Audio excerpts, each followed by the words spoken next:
Welcome back to Health Law Pulse, the podcast where we explore how healthcare, leadership, and law intersect in the real world. I'm your host, John Rhodes, healthcare attorney and founder of Health Law Counsel, LLC. Today's episode is a little different. We're bringing together two experienced in-house healthcare lawyers who sit in very different parts of the industry, but deal with many of the same core challenges. My guests today are Greg Gambill, Vice President Associate General Counsel at Acumen, and Jeff Williams, General Counsel and Head of Pharma Solutions at Evio Pharmacy Solutions. Between the two of them, they've advised healthcare organizations across provider systems, diagnostics, pharmacy, and data-driven healthcare companies, each with its own unique regulatory landscape, but all operating under increasing pressure to manage risk while continuing to innovate. In my experience, some of the most interesting legal and compliance issues in healthcare don't come from the regulations themselves. They come from how those regulations interact with real-world operations, incentives, and decision-making inside organizations. In this conversation, we talk about how regulatory risk differs across healthcare settings, what compliance lessons apply regardless of size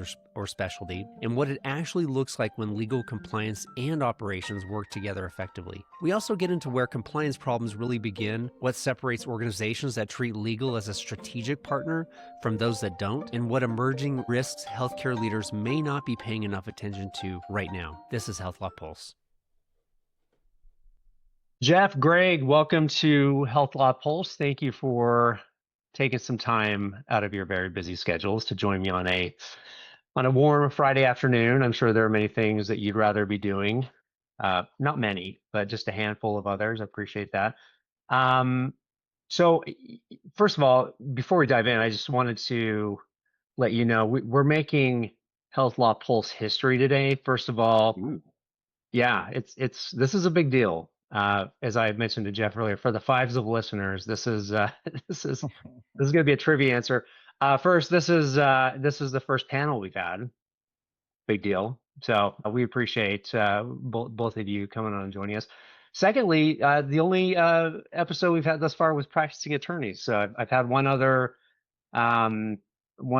guest that had a JD practicing as a very talented compliance professional, but not practicing attorney. So thank you for providing the legal perspective on what we're going to be talking about today. And I'm not fishing for anything, but today is my half birthday. So Well, happy half birthday, John. I wasn't fishing for anything. My wife hasn't said anything to me yet today, and no one's really mentioned it, but I appreciate you saying something.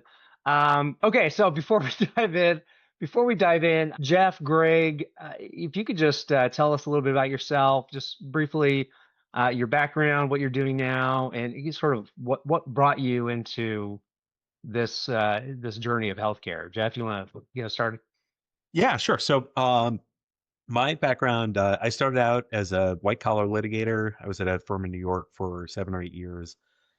Did a brief stint as a insurance defense lawyer, which was just frankly a terrible job. I did industrial explosions and multi-fatality trucking accidents. So whatever issues one might have about healthcare, particularly in the private sector, it is substantially less ethically fraught than what I was doing before. So that was nice. So my healthcare legal career, I started out at DaVita with both of these fine gentlemen, and really learned a lot of what I know about healthcare law from the two of you and then our other colleagues there. Left DaVita in 2018, went to a PE-backed pharmacy and tox lab called Cordant Health Solutions. And now I am the general counsel at Evio Pharmacy Solutions. And I guess as my own general counsel, I need to just note here that anything I talk about here is in my personal capacity, not as a representative of the company. And then I have also very recently, as of the beginning of this year, taken on an additional business role, which is new for me. So I am both the general counsel at Evio, and I also run our pharma manufacturer contracting business line. Excellent. That's got a lot on your plate there. So, excellent. Well, thanks, Jeff. Appreciate it. Greg, how about you? Yeah, thanks, John. Like Jeff, I was in private practice for a number of years. I'm now creeping up on 20 years of practice of law. I got started in healthcare on a key tam relator case involving a clinical laboratory at a hospital, and I was hooked. And I went in-house. My first in-house job was at DaVita with you guys. I did a stint after about 6 years at DaVita with a nonprofit health system called Multicare out in the Pacific Northwest for 3 years. And these days, I am associate general counsel at Acumen, which is a leading radiology and oncology services company.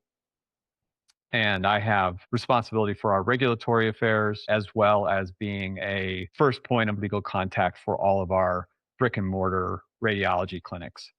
And like Jeff, thanks, Jeff, all of my comments today are my own and not Acumen's.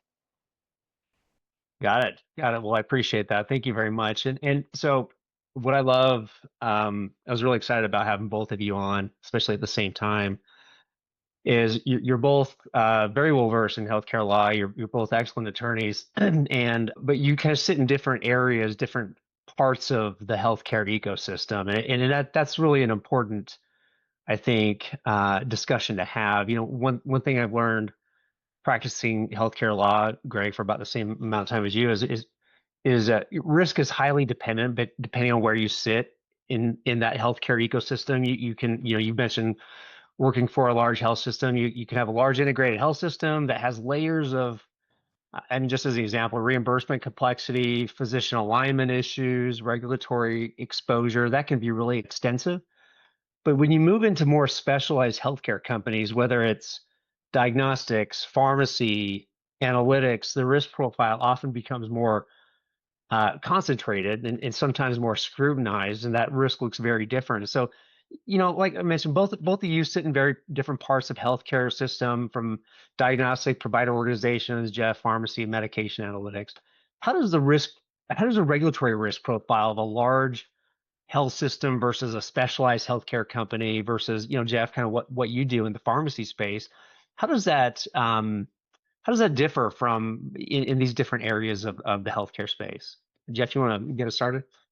Yeah. So right, most of my career up until this new, until like 2022 when I started with Evio, I was in the provider space, both at DaVita and at Cordon. And there, and I'll let Greg speak more to this because he's still playing in that sandbox. That you have, the False Claims Act, you have the anti-kickback statute, you have beneficiary inducement, all of those things that are provider-focused risk. So when I shifted to Evio, I really had to unlearn a lot of risk areas that I'd been focused on previously, because Evio sits in this kind of weird space where we're not a provider. We're not ourselves a payer. Evio is a joint venture of 6 Blue Cross Blue Shield plans, and we help them with a lot of behind the scenes work, doing analytics, doing medication contracting, where we go out and meet with pharma and create, discount agreements and then pass those on to them. So our risk is really pretty diffuse in a lot of ways, because we don't have traditional payer risk either, because we're not the payer. So one of the things that I have been trying to keep focused on for myself is, what are the risks in this space that are different than I would face if I were a provider?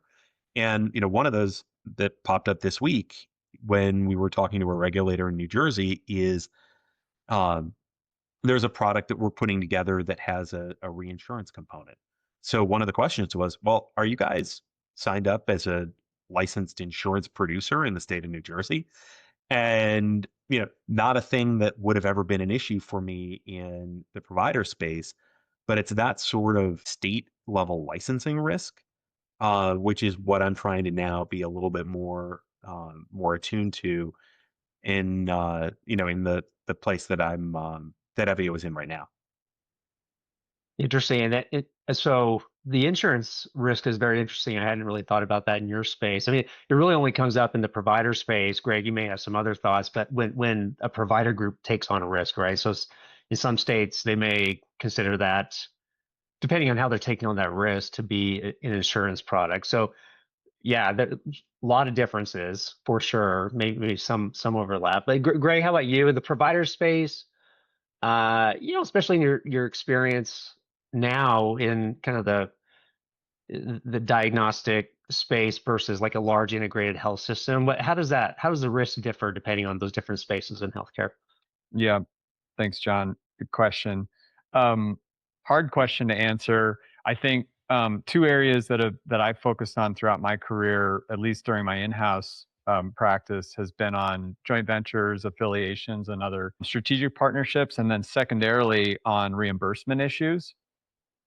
Mhm. Um, and setting aside, I think, some of the thornier regulatory issues facing health systems like 340B, for example.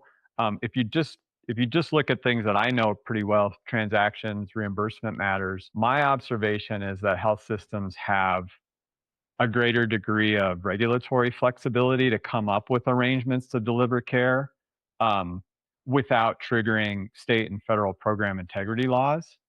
But they tend to have a lesser degree of flexibility when it comes to like certificate of need, material transaction reviews, antitrust laws, especially with some of the state legislatures recently sitting up and becoming more active in the wake of like the Stewart bankruptcy up in the Northeast.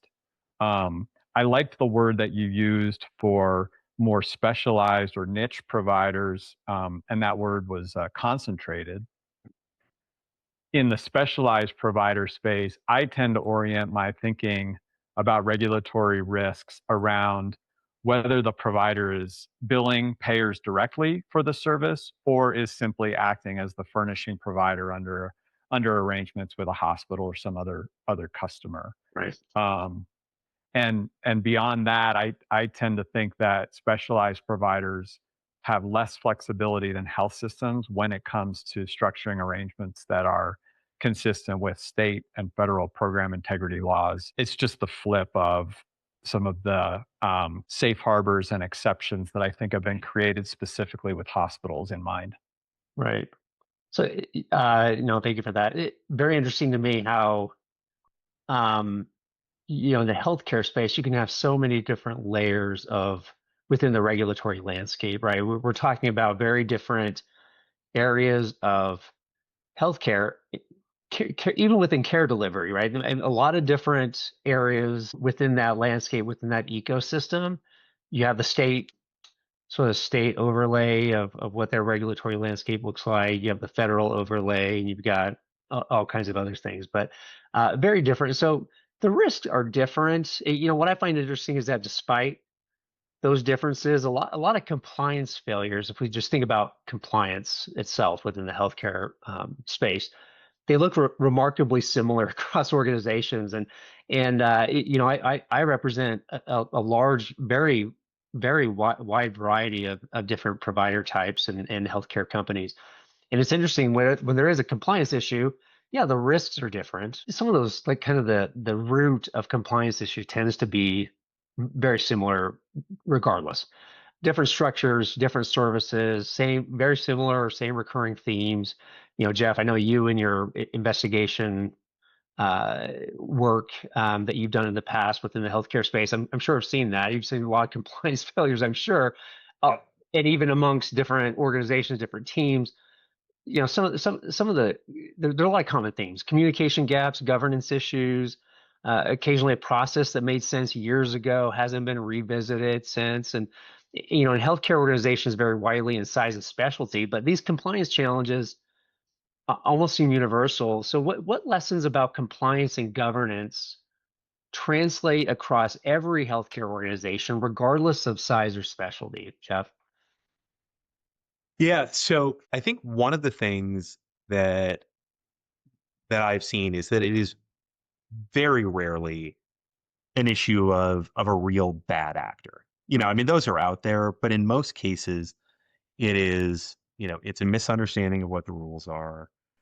Or in a lot of cases, I think that it is really just a failure to issue spot by somebody along the line that nobody was there to raise their hand and say, wait a second, this might be an issue. Right. And, John, like you and I were talking about before the show, I encountered this in my own, in my own lane 2 weeks ago, that as a business owner, business lane owner, as well as the general counsel, I had an issue where we had to solve a particular problem, and I was wearing my business hat and I was kicking around with folks on the business team. And then we sent it across the wire to a partner, um, partner company and or potential partner company.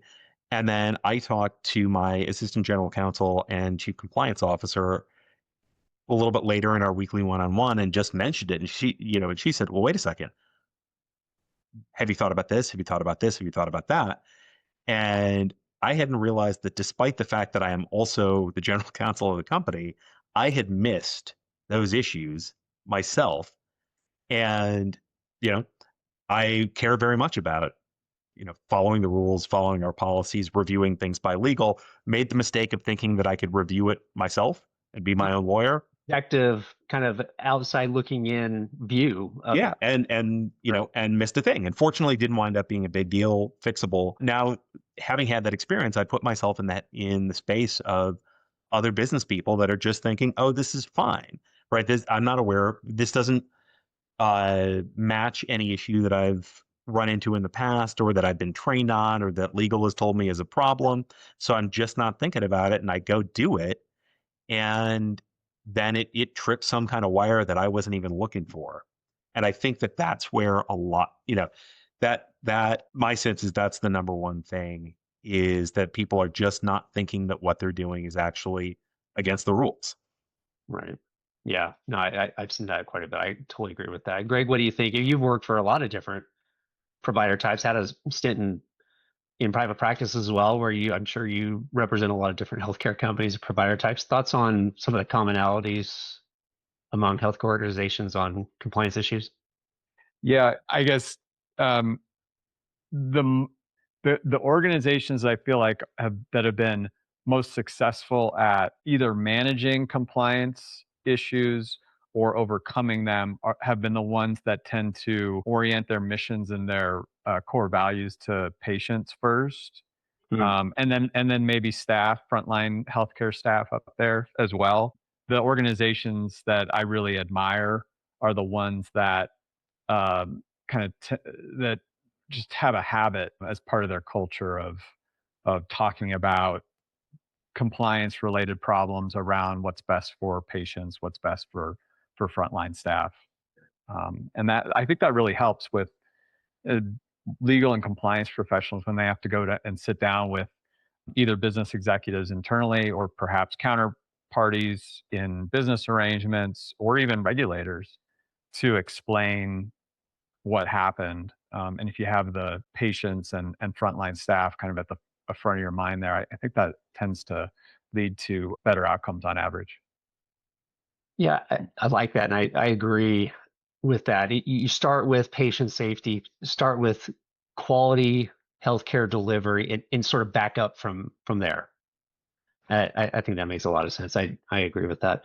I think that also feels, John, just to double down on that. Yeah. That in my experience, having to defend these things on the back end, that even if you have a foot fault, if you can, if you're dealing with, with enforcement folks, and you can explain that the reason that you were doing something is for patient care reasons, that usually gets you a long way towards solving the problem. I like that. Yeah, I like that. So it's not just it's not just like a cultural issue, right? It's really from an enforcement perspective. You start with clinical quality, start with patient safety, focus on that, and let everything kind of just stem from that. Yeah, I mean, you create a good culture, a good compliant culture, if that's your main focus, and everything is derived from that. I like that. Thanks. Yeah, and I think just to add to, go ahead, Greg. Well, I was going to say I've had situations where a regulator has said, "Too bad, here's your medicine," where business executives that I've worked with have said, "Look, you know what? We're going to take this one on the chin, but we feel good about how we behaved here, even though a regulator may have disagreed." Yeah, fair. And I think on the payer side too, the corollary is, if you were thinking about like what is the overall cost for patients and the system, and if the things that you were doing are focused on bringing down patient costs and bringing down, lowering costs to the system to either drive down premiums or, or price at the door for patients, then that's usually going to be a pretty good guiding star too. Yep. Common. Yeah, that makes a lot of sense. Well, that's all great. I appreciate that insight. I want to shift gears a little bit.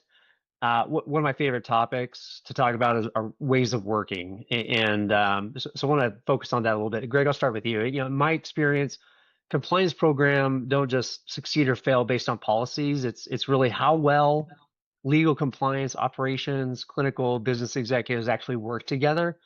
Now, on paper, that alignment can look really clean.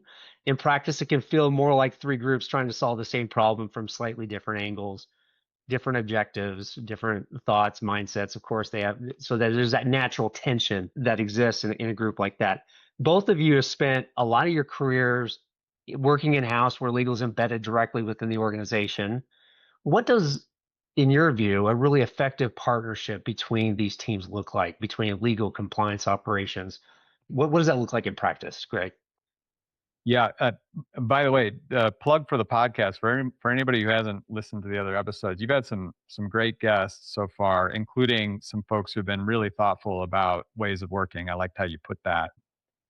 For my part, I guess I've developed a habit over my career of trying to have really more of a business conversation up front to talk about, like, what is the reason that you want to do this thing, and maybe even get into some tactics that tends to surface early any daylight between the legal and compliance teams and the business about what exactly it is that they're trying to do, and get a good understanding of the objective. Assuming good intent always, I think that can go a long ways in creating good teamwork.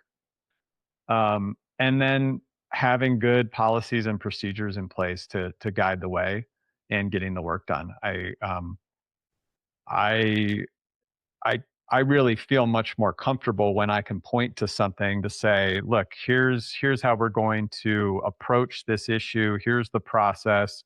Here are the key reviewers. Here are the milestones or gates that we're going to put up to get through before we sign on the dotted line or implement the project or whatever the end deliverable is. But I think those things that I've learned over time through working with really good teams lead to really good results between legal, compliance, and operations. Great insight. I appreciate that, and thanks for the plug too. Jeff, what are your thoughts on that? Yeah, so I mean, I agree with everything that Greg said, and the twist I guess I'd put on it is that the more you can do as a legal department or as a lawyer to show the business that you are on their side. So, and that can be as easy as, communicate, meet your deadlines, create value for the business, right? When they ask you to go negotiate something that they need into a contract or whatever the case may be, figure out how to do it and you get them wins. And then you create a relationship where they are knocking on your door. They are bringing things proactively to you. They want you at the table as part of product design, as part of, thinking through problems and not as, the cop. Right. And that also gives you the credibility, having worked with them, they know that you empathize with them. You know that, they know that you understand what their win conditions are, and what they're evaluated on and what metrics they have to hit. Um, and that way, if you have to have hard conversations about, look, we can't do this thing that you have spent a lot of time on because it creates an unacceptable level of risk, that creates the trust that's really critical in the hopefully rare instances where that sort of discussion becomes necessary. Yeah, that's good. So this is really the points that both of you brought up, really consistent to Greg's point. I've had other guests on in the past, not in the legal, aspect, but in compliance and others that have put forth very similar points in terms of how to accomplish this. So I was just writing down, I think, some main takeaways that I gathered from both of your comments. Understanding business objectives, number one. Understanding the win criteria, really important. Show the other teams that you're on their team, and how can you provide value. And then assume good intentions. I really like that, Greg. Assume good intentions, and help with and be a facilitator in terms of policies and procedures and project plan to accomplish the objectives. I mean, it's true whether you're talking about legal compliance, clinical operations. That probably doesn't really matter. I mean, the common thing that I've gathered from this is how do we become someone who that is trusted, that they will come to with things proactively, that they'll say, hey, John, I've got this idea. Become not to use the buzzword thought partner, but I'll use it. We become a thought partner here with me. Let's kind of hammer this out, as opposed to, hey, here's what we did, or here's what we're going to do tomorrow at 3:00. What are your thoughts? And obviously very different atmosphere. I have to imagine that all of us have been in situations on both sides of that pendulum. And what to you, just quick thoughts. We don't have to spend a lot of time on this, but quick thoughts on any warning signs or of that type of relationship existing, or how do you get past, other than what we've described, this? We've been in cultures where, I don't know, maybe you have, maybe you haven't, in culture um, where legal maybe was viewed as an impediment. That, I mean, it's not really a culture. Maybe it's just an individual thought, right? And you deal with individuals that think, I'm not going to legal because they say no to everything, or I can't get anything done. How do you get past that, or what are some warning signs that kind of help you get in front of that? Whoever has a thought on it. Yeah, I mean, when I left DaVita to go to Corden, I had that issue initially with one of the business leaders there, that I think she was really, really hesitant to go to me. She, had this sense that, everything that you were saying, right? And one of the things that I realized was um, that I had not adjusted my thinking about risk tolerance from going from, DaVita, a, $13 billion company that was under a CIA at the time, to, a much smaller PE-backed company that was on cell phase and had very different objectives. And that the problem really there was on me. It was that I hadn't adjusted the way that I was working correctly. So we sat down and kind of hashed it out. And I said, look, it seems like you are really frustrated with the guidance that I'm providing. What are we talking about? And she laid out a whole bunch of things um, that I hadn't really been thinking about. And what it made me realize is that I didn't really understand the business that I was, paid to provide guidance to. And if you don't understand the business, you don't understand and can't really, then you can't really empathize Right. with the people who are working in the business.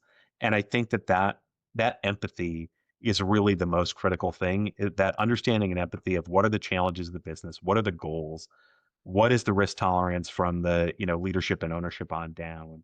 Obviously there are going to be always some, bright line, nope, sorry, this is illegal, can't do it. Mhm. But getting a sense of, what's the cadence of decision making that you need to hit? What, is this a place where everybody wants, 110% accuracy and triple checked everything? Or is this an 80-20 shop? And we're good with that because we're in a different industry, different phase of the company's life cycle, different size. Understanding all of those things is really critical. And if you're misaligned on any of those, I think it can create a lot of frustration with the business. And it's, at the end of the day, it's on the lawyers to make sure that you know the business that you're working in. Yeah. I love that. So step number one is really understanding the business and risk tolerance, right? And that's excellent. Greg, any thoughts on that? Well, I had the same experience that Jeff had, just at a different organization. I went to a nonprofit health system after DaVita, and I too had to um, uh, reorient some of my prior notions about what compliance and risk mitigation for a large healthcare provider looked like. Even getting taken aside by someone who later became a mentor to me to just say, you know, um, we've got all kinds of ways of structuring an arrangement here that we can cover under a relevant exception or safe harbor, and that we're not under a CIA, and you had a level of scrutiny for 5 years under a CIA that most healthcare organizations aren't experiencing. And even if they've gone through one, once it's done, it's not that you can back off, but it's just there was kind of a level of intensity during that I think tended to to allow caused me to lose a little bit of perspective of what other healthcare providers experience. Yeah. No, those are excellent points. One thing I'll add as we leave this topic, but not necessarily related to this specifically, but some of the best advice that I received was, and I know not everyone listening to this is a lawyer, but for those that are and that are in-house, and I don't think it just applies to lawyers. I think it applies to those in compliance and in other areas. But when I started my first in-house job, I kind of struggled with my role as an in-house lawyer. I'd only been in private practice, and some of your comments about going from from organization to organization that maybe had different risk tolerances. I was experiencing some of that just going from private practice, where it was more project-based work, to in-house, where you're really in a collaborative team, which was awesome, and I had a great experience. But I sort of struggled the first 6 months to find my place with the business. And one of the senior vice presidents pulled me aside and said, "Well, John, we hire lawyers here because not because they have a law license, obviously that's really important, but because they're smart." And I said, "Well, you must be talking about Greg or Jeff. You're definitely not talking about me." But his point was that, hey, when we want your thoughts and opinions on things outside of just what is a legal risk or what is the legal issue here, give us your thoughts on that, which totally changed my way of looking at, essentially every meeting I had after that was, yeah, I mean, I think I have more to contribute than here's the legal risk. Now, some business folks don't want to hear anything you have to say except for what is the legal risk.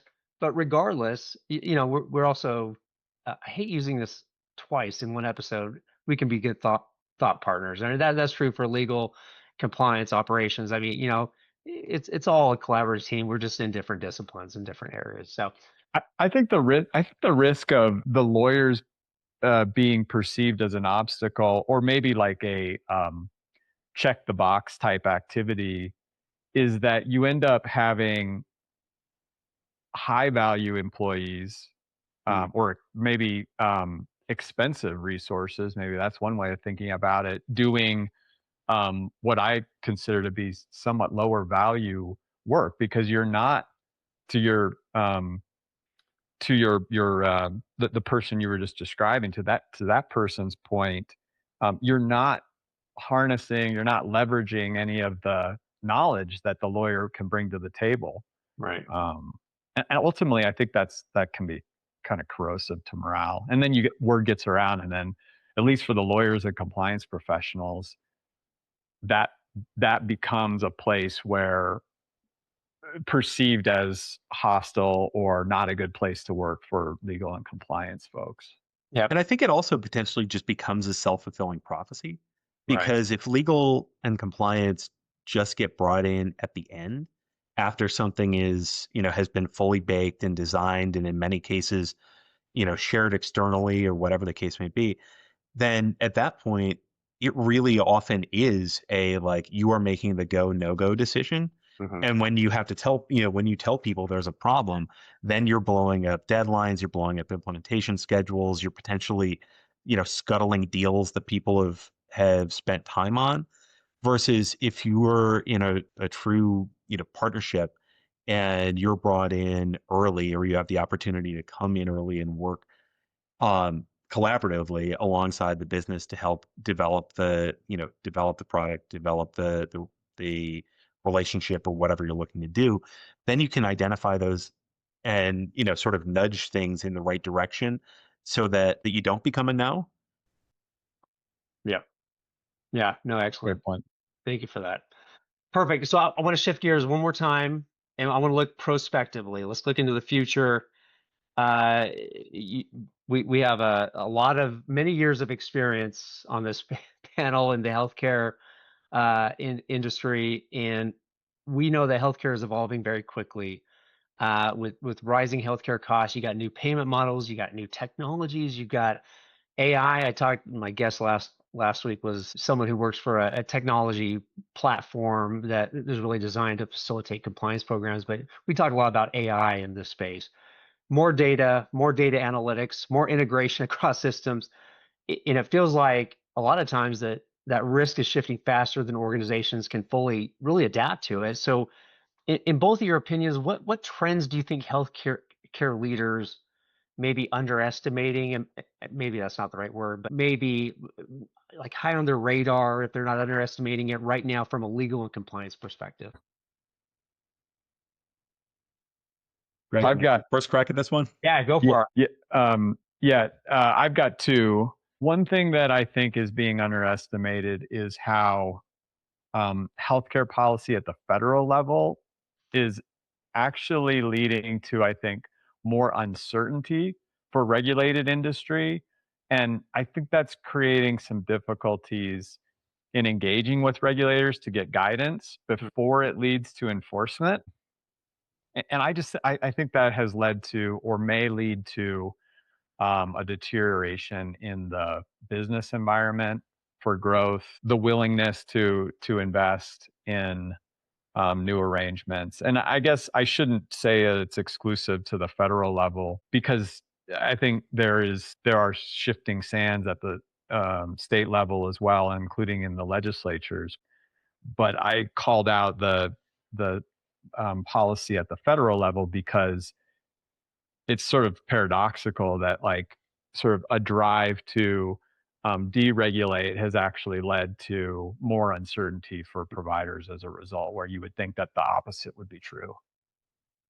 That's the first thing. The second thing is, I do think that healthcare leaders are underestimating their level of preparedness for, like, disaster recovery operations in the event of a major cybersecurity incident. Yeah. And I think some of it may be, my hunch is that some of it is fatigue, because they keep being told it's not a matter of if, but when. And then as a result, it's sort of fated that this will happen. And then as a result, it's like, well, if it's going to happen to me, you would think that would prompt people to get prepared. On the other hand, it's like, well, if this is going to happen to me, no matter what I do, then how much preparedness should I actually engage in if I can't prevent it altogether? Right. No, that's great. That's great. Jeff, any thoughts? Yeah. So on the regulatory front, I think one of the things that we are seeing that is probably underweighted is that, and this sort of piggybacks on Greg's point. I think uh, because Congress has such a hard time getting anything meaningful done, that in a lot of areas, states are taking up the lead role in regulating all sorts of things from from PBM regulation to AI regulation to employment regulation. And at the same time that we're having like an increased level of fragmentation of the regulatory landscape, we're also seeing an industry that used to be very state focused, where you had, individual provider groups or healthcare systems or insurance companies that operated basically in one state or in a finite number of states and knew what those regulatory operations were. You're seeing through mergers and acquisitions, through the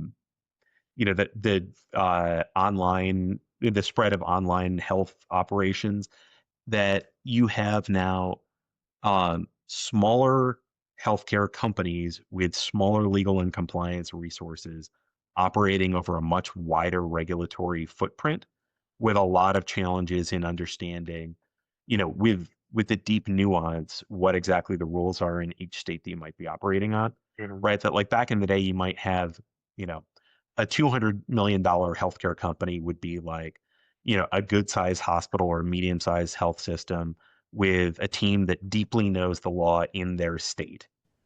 Now that same size company in terms of revenue is maybe a PE backed roll up with operations in 30 states, or you might be a telehealth company that's operating in 50 states, and you've still only got like one or two lawyers who are expected to now understand what the rules are everywhere. I think that's a particular challenge. And then on the AI front, I think that as much as healthcare leaders and legal teams and compliance teams and data governance teams are moving quickly to implement processes and data governance plans and AI usage plans. The speed at which the industry is changing and the degree to which AI is being inserted into all manner of different products, I think is just happening faster than it's possible to really put processes in place. Maybe it takes 6 months to roll out an AI policy or to update it in a meaningful way and train people on it.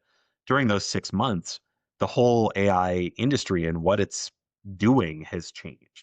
So you're almost always out of date and kind of behind the eight ball, and trying to stay on top of all of that is a huge challenge. Yeah. Yeah. Those are awesome. Excellent point. So, and not just as technology growing and progressively getting better exponentially, but the regulations can't keep up with it. And so I totally agree with that. That is, I've had people on before just talk about data. If we talk about data, how can we use our own data? And a lot of companies out there using to build their own AI tools. And granted, to be, I think, more efficient, to increase operational efficiency. There's real value in that.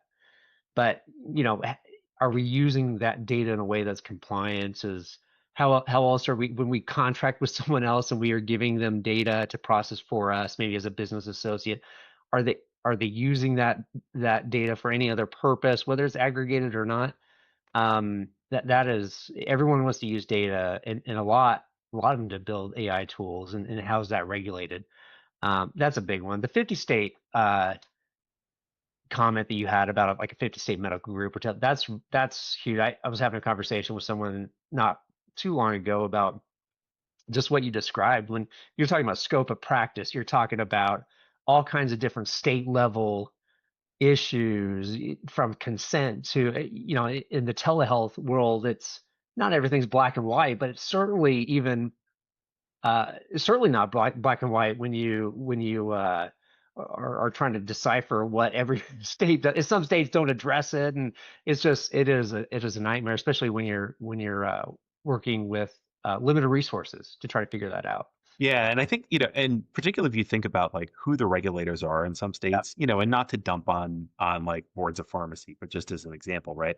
And a lot of the time the boards of pharmacy in a particular state are, these groups that are made up of, a handful of independent practitioners that are totally operating in their practice is very different than the big chain groups or whatever that are doing things in other places. Right. And they, you know, do not have any concern about putting together very state specific picking, rules or regulatory systems, because they are focused on, okay, well, I know the rules in my state. How hard can it be for people to follow those rules if you're going to practice in this state?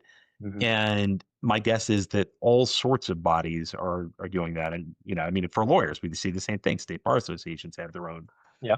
rule. And none of this is consistent with the new, nationalized work remotely from anywhere kind of system where you could be subject to regulatory regimes simply because of where you sit or where the CEO of your company sits. Keeping track of all of those things is hugely important, but it is a huge challenge for, resource strapped, capacity strapped legal teams.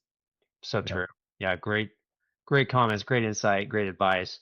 I know you're both avid listeners of Health Law Pulse, so you know that I like to close each episode with a rapid fire sort of lightning round where I ask some questions. Now, this sort of last episode, but the lightning round is actually sponsored. Jeff Gray, I know you're gonna. Okay, I can see you guys are already laughing. But it is sponsored. So the lightning round is sponsored by a company called Western Associates. And it's a company that helps organizations create high quality brand merchandise and corporate products, high quality products people want to keep. So if your organization is looking to elevate its brand through custom merchandise, you can learn more at westernassociates.com or contact my buddy Mike Eldridge at Eldridge, ELDRIDGE at westernassociates.com. Mike's a good guy, and he can hook you up if you're looking for corporate branded merchandise. I think that's cool. That's cool. You're getting some sponsorship. I want to see this podcast take off. I think it's great. Appreciate that. And I've just been in conversations on Slack earlier today about corporate merch. So all right, well there you go. And then highly timely, John. I appreciate that. I'm going to include a link in the episode description where you can find out more information. But he's a good guy and it's a good organization. Okay, I'm going to get you out on this lightning round. So, best skill an in-house healthcare lawyer needs that law school never teaches. Jeff. Empathy.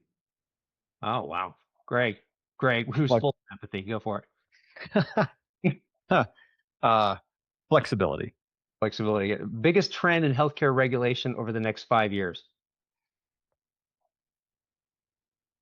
Reform. Oh, excellent. Greg, is that yours? Yeah. Well, no, I don't want to touch that one. AI. Yeah. One area of healthcare that regulators will focus on more in the next decade.